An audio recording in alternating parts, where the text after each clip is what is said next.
Are you feeling called by the earth to live a life of deeper connection and purpose in harmony with nature and in a more conscious and sustainable way?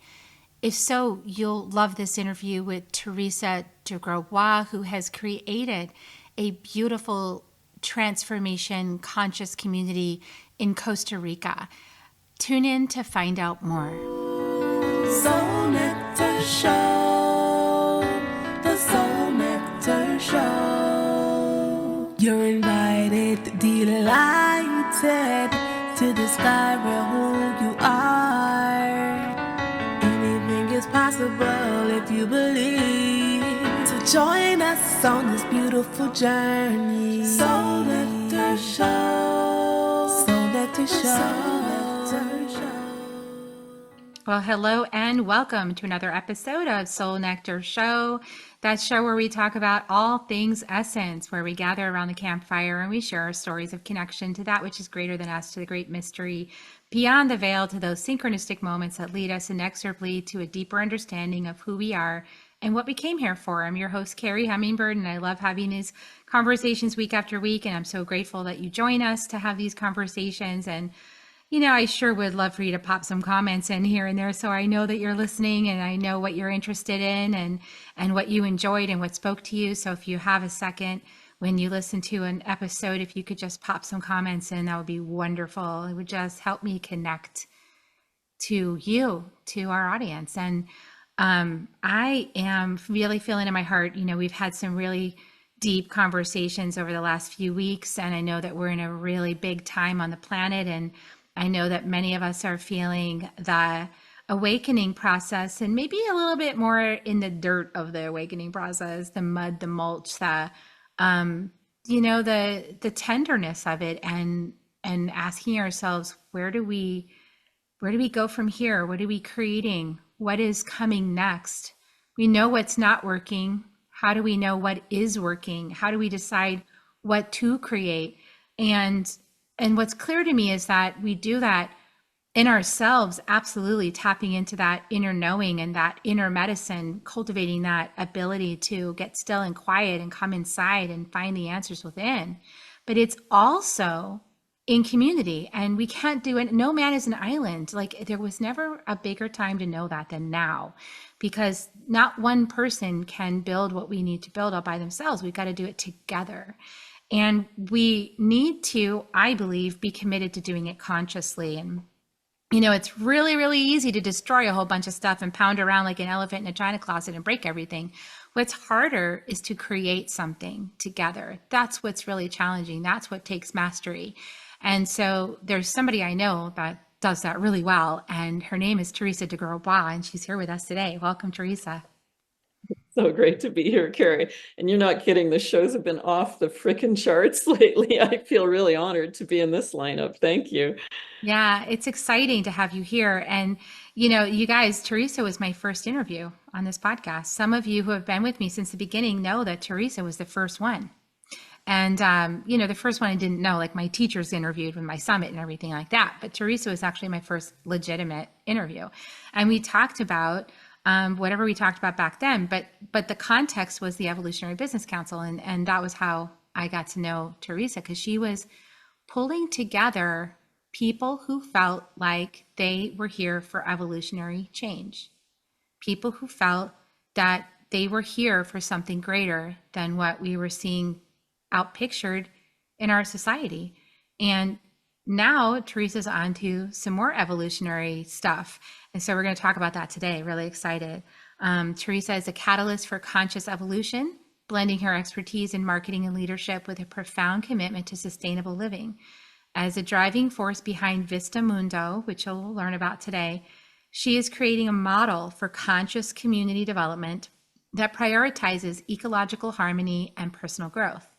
With a background in empowering leaders to create positive change, Teresa is now building a community where individuals can thrive in connection with nature and with each other. And we're going to talk about that today. I'm so grateful to have you on, because I've studied with many women leaders, right? And mostly in a spiritual context. And to see the different ways that women bring community together and what works and what doesn't work.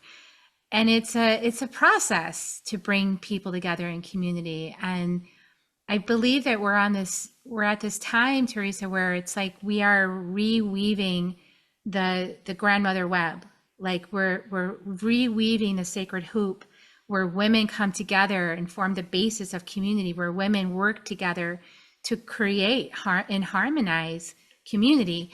And it's just it's been a pleasure to be part of the creations that you created and to see your leadership in action. So thank you so much for being here with us. Oh, it's just a joy. It has been a really fun evolution. I loved how you talked about, sometimes we're in the mud of the personal transformation. And for me, that was a big part of why I wanted to create a physical community where people committed to deep transformation would gather, because God knows I need the work as much as the next person, like we might be out there on stage teaching, personal power empowerment and how to get your vibration up. And then, the car breaks for the 17th time in 2 months, or, some kind of bad luck starts raining down on you. Last year for me, it was I fell off a ladder and broke my hip and broke my arm, right on the heels of finding out that my business partner had stage 4 cancer. So, I mean, I was still in grieving for that. And man, oh man, I was not very transformational in that moment, So it's so awesome to have amazing leaders and high vibrational people around you to remind you who you are when you, lose your peg, as they say, and need help back up. Yeah, and permission to be human. I mean, that's what we're here for, right? We're on the planet, we're being human, and we're doing it with as much consciousness as we can bring to the moment because we're human. So we're getting this opportunity to find out how we can. I mean, every time we have one of those breaks, so to speak, that's an opportunity for us to receive from others too, right? And because as teachers, as leaders, as guides, as spoke people, sometimes it's a one-way street, right? Like we're always in this position of sharing or teaching. But what's so cool is when it's a two-way street and you get to receive too. Yeah, it really is, isn't it? I really do believe what a lot of transformational leaders say, that you become like the 5 people you hang out with the most. And, so one of my motivations for creating a physical community where we all live next door to each other was really like very selfish. Who do I want to hang out with? Who do I want part of me? Because I really realized I'm not going upward vibrationally unless I really seek out the kind of neighbors that can help me when my vibration starts to slip. And man, oh man, it's just been a joy seeing the people who've been attracted, whether they're people who are actually coming down here on a more permanent basis, or just volunteers or teachers passing through the community. It's been pretty amazing, the people that have been gathering down here. Yeah, it sounds like it. I mean, so I know that if you're creating a community, you're creating a vibration, you're creating an intention to attract people to what you're building. What are the core values what is your core intention for this community? Well, first and foremost, our core intention is consciousness, right? In other words, are we the kind of community that's deeply committed to our own personal growth? And when you're deeply committed to your own personal growth and your own consciousness, then it's very easy to also be committed to environmental sustainability, to integration with the community, to being LGBTQ friendly, and looking at who are we and the whole BIPOC conversation, because a conscious community is going to think about those things. And so what I was seeing when I first came down here, there was a lot of communities being created around eco-sustainability, but they're putting eco-sustainability first. And I thought, I do love that, but there's an or better. And the or better is, let's make the foundation of the community environmental consciousness, right? And then talk about, well, look, what can we have fun with inside that conversation? Let's build a food for us. Let's do all these really cool things that are a better way for how we live together as a community. Yeah, and so it starts with having a vision, right? Like as a leader, as a creator of something that other people will participate in, the first step is to get really clear in yourself about what it is that you really desire to create, what it is that if you were working 80 hours a week doing it, you would be fueled by that experience rather than depleted by it, right? I mean, we're building intermedicine community here with my husband and I, and so that's conversations on my mind. It's like we're building something that other people will say yes to. So the first thing is to be really clear about what it is that we intend. And then with a lot of flexibility for it can evolve, right? Because if we're too like controlling with it or too myopic, then there's not enough room for other people to co-create. And that's the cool thing about co-creation is like being so courageous that you can allow things to also morph, and transform through the engagement of the community members and being, sort of solid in that, like actually holding that space that things can transform like that. I mean, it's a trip. It really is so cool. And it's also like, woo, this thing's moving around. And how do we create that? I don't know if you experience any of that with the creation that you're making over there, but Oh I yeah, sense that you absolutely. do. I think as transformational leaders, the first thing we've got to really surrender to is impermanence, right? Like no matter what the situation is now, it'll be different in 5 minutes and definitely different in a year, right? So, I love, being a visionary means you've got to be committed to a vision, but also hold it loosely enough that the universe can deliver a more better. I love how I know you talk about this a lot. Jennifer Huff talks about this. A lot of people in the transformational movement that talk about there's a more better out there, right? And so, when we first started it, those of us who are involved really said, well, our first and foremost commitment has to be we're each internally doing our own work, right? And then we thought about, okay, well, what are the projects? So we decided the very first project was going to be to build our first retreat center down here because we're actually holding a vision of a community that has multiple retreat centers in it. It has a food forest that has the kind of neighbors you're really excited to bump into on the road and just talk about possibilities and vision and what you can create together. So like the first retreat center is now up and running. In fact, it's for sale now because I'm like, oh, I'm calling all angels. Let's attract our first amazing buyers so that I can move on to the next project once this one's sold. And it's been really fun. It's really been really fun to just surrender to the whole question of what's next inside of this commitment of what can we do if we actually were committed to building a physical space together where people deeply committed to transformation live together, right? So it's been a very different journey for me than leading the online community that I used to lead that, gathered in all the leaders. It's been really fun.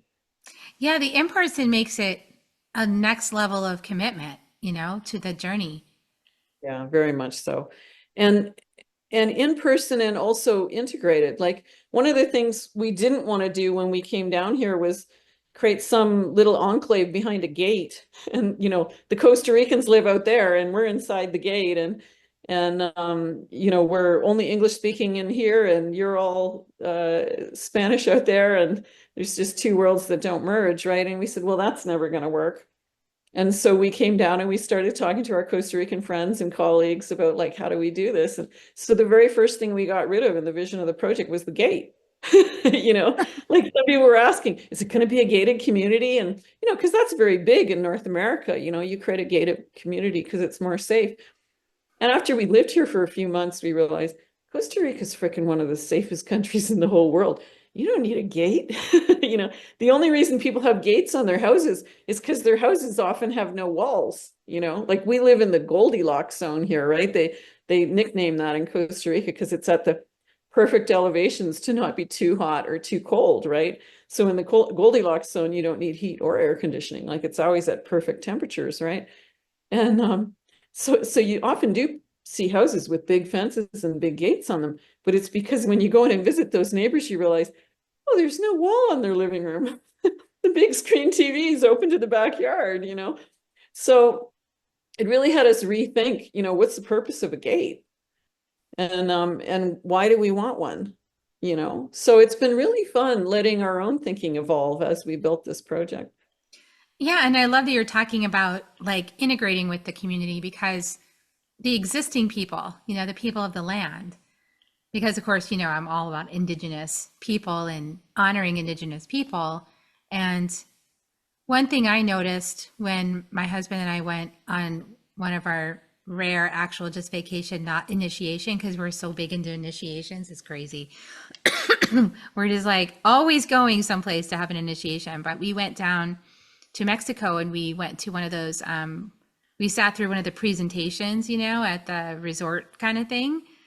And it was so ick to me because the whole thing is just ick. It's like you're just taking your Western culture and just plopping it down, you know, on land that then like the locals work for you, and it creates this sort of caste system, you know, of the wealthy people that come in on vacation and then everybody who's local and just serving, right? And that was just so ick. It sounds like you guys are not doing that. It sounds like you're doing something else, like that's more honoring of the people that live there.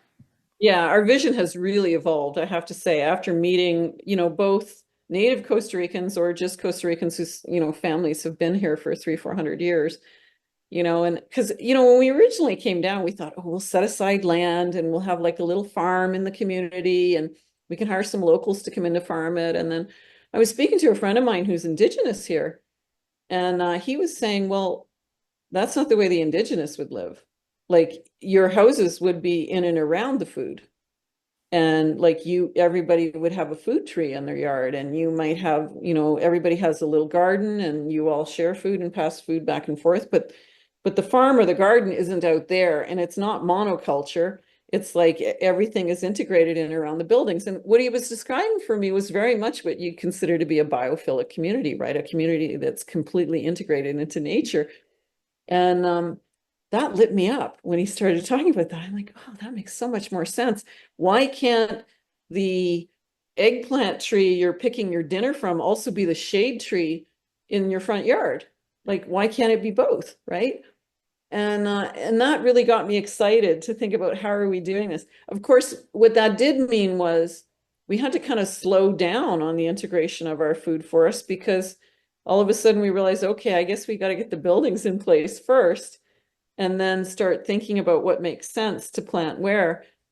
And you know, that's really part of it as a community developer. Sometimes you just got to learn to surrender to what makes more sense and let the universe guide the project, instead of having this set agenda for, okay, in January tomato plants are going in, and then we're going to create a row of you know, mango trees over there. And you know, and that, I, you know, nothing wrong with North American agricultural thinking, but I had to start setting some of that aside and thinking about, no, what really makes sense here on the land. And ironically, in Costa Rica, like the position on the hill 20 feet away might make the difference between whether a certain type of a tree grows there. So you really do start to have to, you know, get friends and local farmers and indigenous people to come in and advise you. And it is a slow process, but it's a really exciting and interesting process to try and learn it all. It's been really cool. It sounds like a really feminine process. Like, you know, I think in Western culture, we're so good at the quote masculine mind, right? And, you know, not to say that it's all men in physical bodies, but just the energetics of that. You know, you could also call it warrior, you know, so like that doer, that creator, that thinker, that, you know, that don't go do. And so yeah, in that mind, it's like, what's the fastest, most expeditious way to get this done?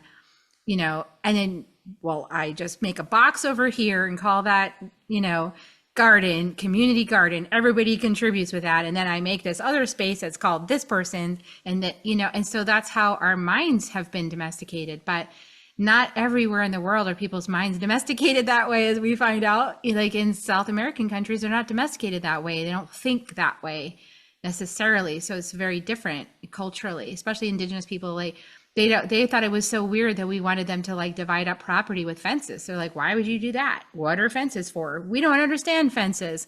It's a really different way of thinking, right?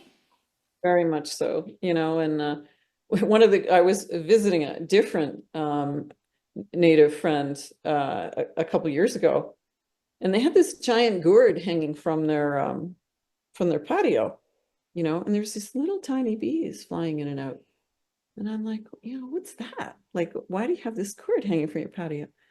And he explained to me, oh, these are little Mariola bees. They're stingless bees.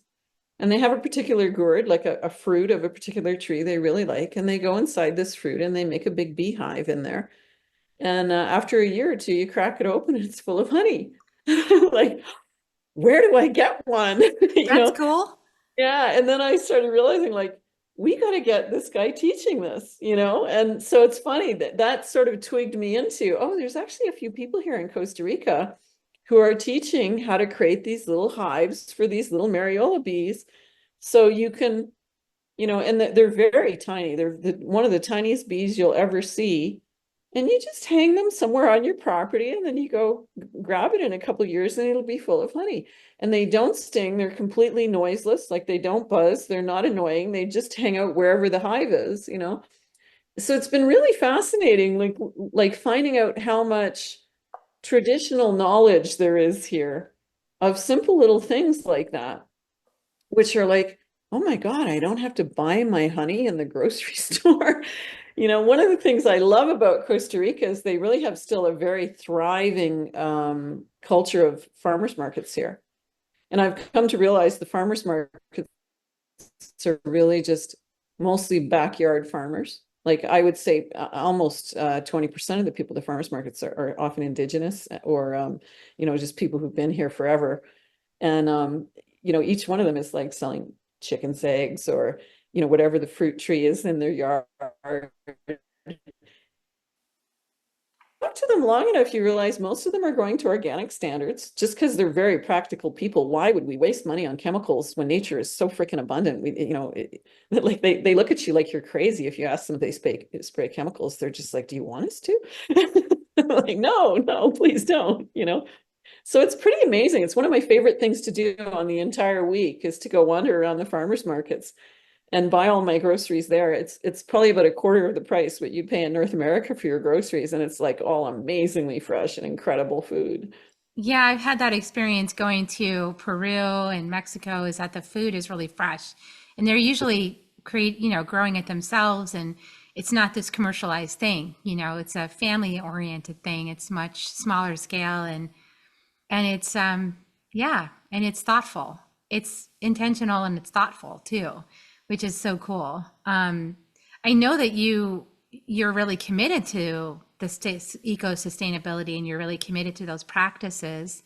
What are some other ways? I mean, it sounds like you're shopping from the local organic farmers, you're giving back to the community, what other kinds of things are you doing to reduce environmental impact? Or Really encouraging everyone in our community to think about how they use their water. You know, it's funny, in the tropics, you really realize water is ridiculously abundant certain times of the year and ridiculously scarce other times of the year, right? And so, you know, one of our community values is you either put in a gray water system or you have a composting toilet, but you do something to think about what's your water use and how are you, you know, contributing to making sure that the use of water here is sustainable. Because, you know, what the demand on water in the dry season here becomes ridiculous, because to keep your food plants alive, you have to be out there watering them, right? So why aren't you watering them with gray water? It's just not that much more expensive to put in a gray water system, you know. We're also doing a lot of community initiatives, like, you know, we're not worrying about every single house having solar immediately.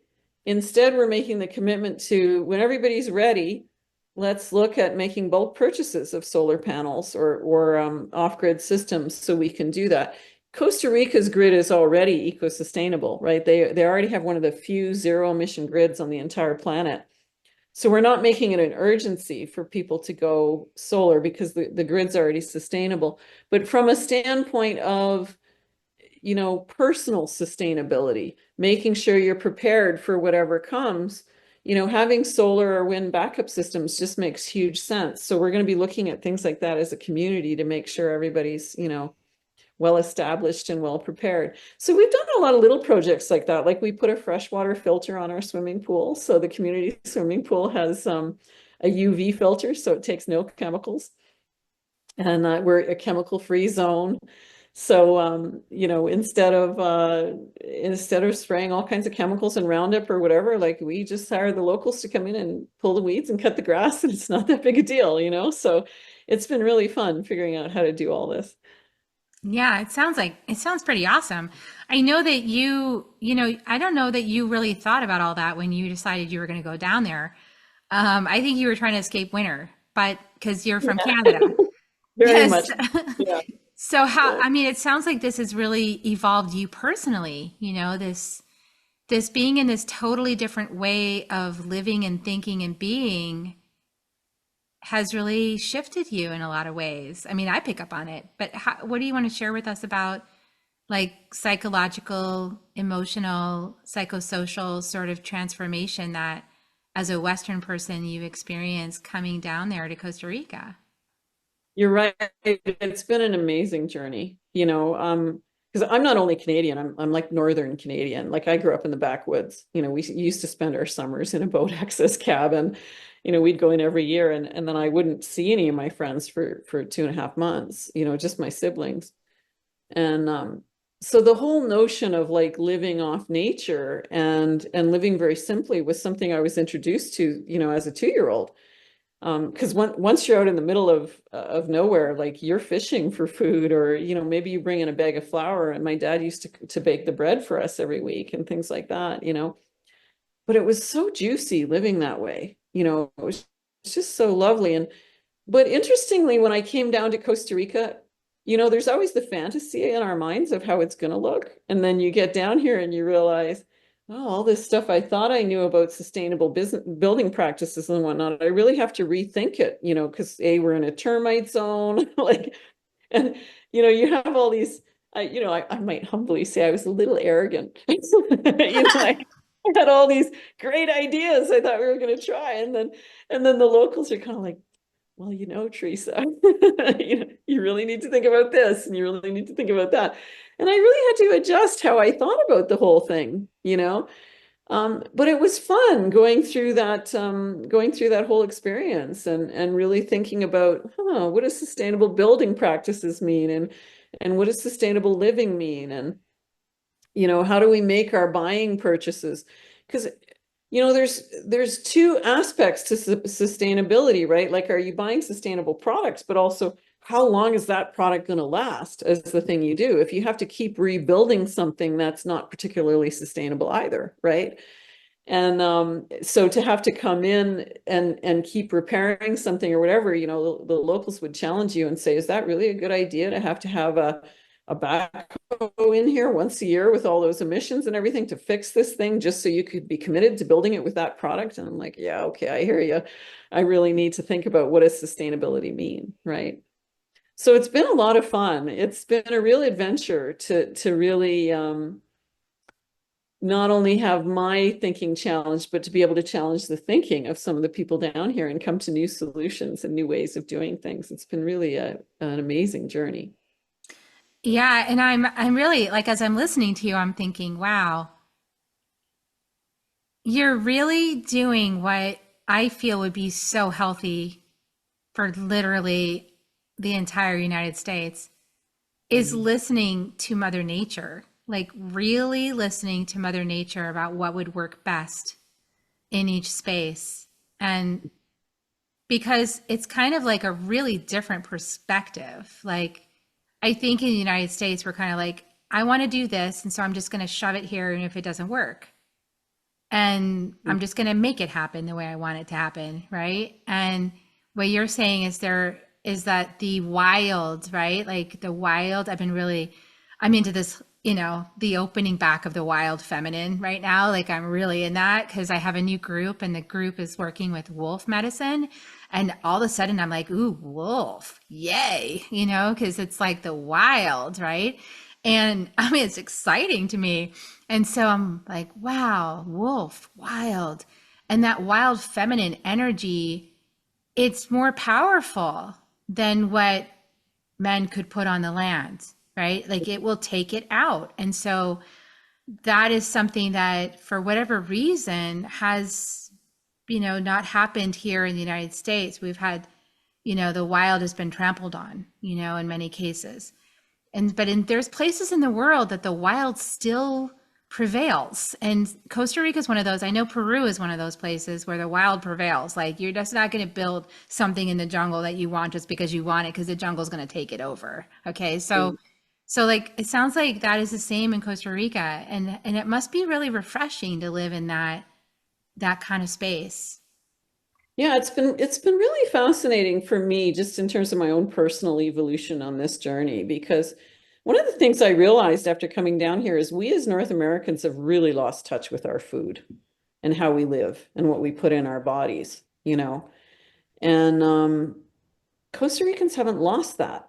You know, at least most of the ones I know. I should speak in general for the whole country, but um, you know, one of the reasons Costa Rica is a blue zone, and for people who don't know what a blue zone is, there was, you know, an original study. I'm trying to remember the name of the scientist, but he looked at what districts in the world had the highest longevity, like the most number of people beyond the age of 100.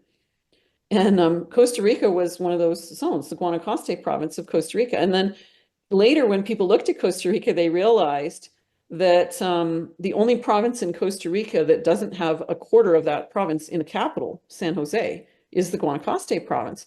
And when they started looking at all the rural towns all around Costa Rica, almost every rural town has centenarians in it. It's just their statistics are dragged down by the numbers in the capital. Like, so the people living in the city aren't experiencing this. But if you're in Costa Rica and you're living in the country, there's good odds that you're living to a ripe old age. Like our little town here, Berlin, last time I checked, I think there's 6 centenarians in our local town of Berlin. Like we just got another one 2 months ago. He had his 100th birthday. And we were like, oh So my cool. God, like there's more. How cool is that? But I think so much of that has to do with living in community, living where there's an amazing support system, living where you still have some purpose. You know, like when you see these centenarians, they're still a thriving part of the community. They're out tending the gardens or doing the food or helping in the family business or minding the kids, but they have a vital role in the structure of the community. And I think most importantly, I would say most Costa Ricans, at least those who live in the more rural areas, I'm not sure about the capital, but probably 80% of their diet is fresh food. You know, Mm. at least 80%, if not more than that. And boy, the way you live when your dinner was just picked an hour ago, or the egg you eat for breakfast was only hatched in the last day or two, and when the coconut milk you're having on your cereal came from a coconut that came off a tree just 2 days ago, and the cheese that you're eating was actually made from someone at the farmer's market from fresh milk from his cow that he milked last week. And it's like the whole process of the milking and the making the cheese is less than 2 weeks old. And then you go up to North America and you realize when you eat an egg in North America, before it hits the grocery store shelf, it's probably 3 months old. And the milk you eat out of the jug before it hits the grocery store shelf, it's probably 2 months old. So we're getting it at the end of its usable life cycle. And boy, you just notice the difference in your health so much from how you're eating up there and how you're eating and living down here. You know, I love making my own coconut yogurt, and I love making my own kombucha, and it's just incredible how you can live down here. It really is. Yeah, and it seems like in that environment, connected to the earth, connected to community, that then all of a sudden the elders are really important to the community and are celebrated in the community rather than relegated to nursing homes and places where it's like, okay, we can't take care of you, so you go over here while we live our busy life and we sort of get on without you. And it's a difference in perspective about what to value. I feel like, of course, everybody should be valued, but there's like, I think there's a preponderance of valuing youth in Western culture. It's all about the youth. Yeah. And when you have the youth perspective or predominance in the valuation, what happens is that you'll get situations where people, leaders of the culture, say things like, oh, empathy is overrated. Mm. We're too empathetic. We need to be less empathetic. Or you have people not understanding the impact to elderly people to have their only means of survival threatened, and the panic that it would send an elderly person into to have that threatened. Feels like in a culture that values their elders and values community, that wouldn't even be a question. Of course, we're taking care of you. Of course, you're included. Of course, we're going to provide for you.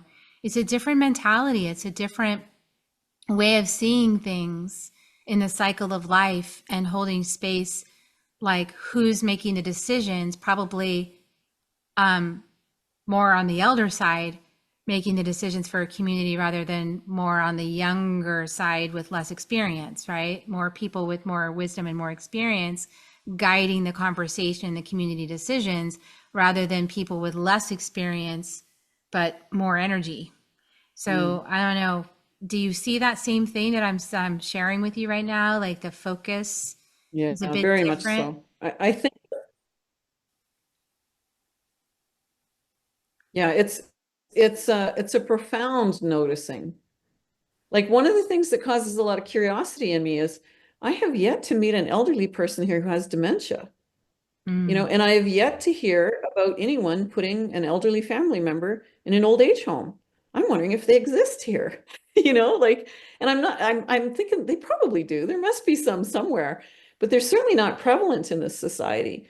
When I broke my hip just over a year ago, I mean, that was scary. Like here I am in a foreign country and it was one of those thoughtless moments. It was just, I normally ask my staff to do little jobs, but there was like a 1 minute job of fixing something up on the wall and there was a ladder handy. I ran up the ladder and the ladder broke and I came crashing down, right? And on the heels of that, I know, transformational leader aside, I had a lot of anxiety coming up. I was really struggling with my own inner state. My physiotherapist comes along the first morning. First of all, one of the most positive individuals I ever met. He was so beautiful. Like he would just look at me and say, "Oh my God, you're doing so well." And I'd be like, "Are you kidding? I can barely walk. What are you talking about?" He'd be like, "No, you're doing great." And then he sent me a little video, or his elderly grandfather. He had told his grandfather about me. His elderly grandfather, that was 98 years old, made a little video for me. Hmm. And he said to me in Spanish, "Teresa, I broke my hip a year and a half ago, and look at I'm dancing now." And it was this little 98-year-old man, and he was dancing and smiling, and he looked in the peak of health. And I just thought, what am I worrying about? Like he's 98 and he recovered from this. I'm still just in my 60s and barely into early retirement. And why am I feeling sorry for myself? It was such a sweet gesture. It meant so much to me. Now, whenever I hear someone has a family member who's broken a hip or something, I send them a video because that meant so much to me. Yeah, and that's just so fascinating. Yeah, I'm really feeling that. I mean, I'm feeling the just a total change in community. And community is an actual thing down there, whereas in the United Yeah. States it's very interesting when you have community. I'm not sure. Yeah, it's different. It's just very different. It's a different way of perceiving things. So, sounds really interesting. And I know that you have opportunities to join your community and be part of it if people are interested. Um, of course, I'm sure you have some desires for the people who would decide to participate, right? It would have to be according to those guidelines, like, definitely somebody who does your own personal mastery work, somebody who's, open to changing a lot of things in their lifestyle and being really, open to integrating and learning new ways of being and being part of community decision making or whatever's would come up, right? But is there anything else that you want to share about that opportunity? Yeah, well, we do ask people to apply. You have to be approved to be part of our community because we want to be a drama-free zone of people committed to doing the work. I'm not that people never vent or need to, talk about their frustrations or whatever, but our general values are if you've got an issue with someone, you go talk to them about it. If you need coaching, fine, but don't, we want to be a gossip-free zone and a zone that's very committed to supporting each other and working together. So but we do have lots. People can buy our lots start at only 87,000 US. So beautiful lots. Almost every lot in the place has a view of the ocean and the Guanacaste Peninsula, just spectacular views. Our name, Vista Mundo, is actually a play on words because we're not only a community with a worldview, but we literally have one of the nicest views in the country from most of the lots, which are just stunning. But and there's also, if somebody's really inspired and they want to take over the running of our first retreat center here, our vision is that by the time the community's done, there'll be 2 or 3 retreat centers in the community, because I really do believe having sister retreat centers all supporting and collaborating with each other has been a model that's worked really, really well in other Costa Rican communities, and we want to replicate that here. Some of the most thriving, vibrant communities in Costa Rica have multiple retreat centers in them. So the model just is stellar.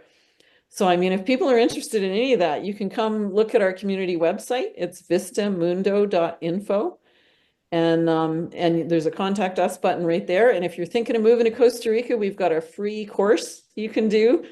We just piled all our knowledge. We poured all our knowledge into a little course. If you're interested in finding out about schools or buying a car or the residency process or whatever, we had all the community members make a list of what are all the things you wish you knew when you were coming down here. And we made a little free course for anyone considering moving to Costa Rica. So that's our gift to you. So feel free to come to our website for any of those things.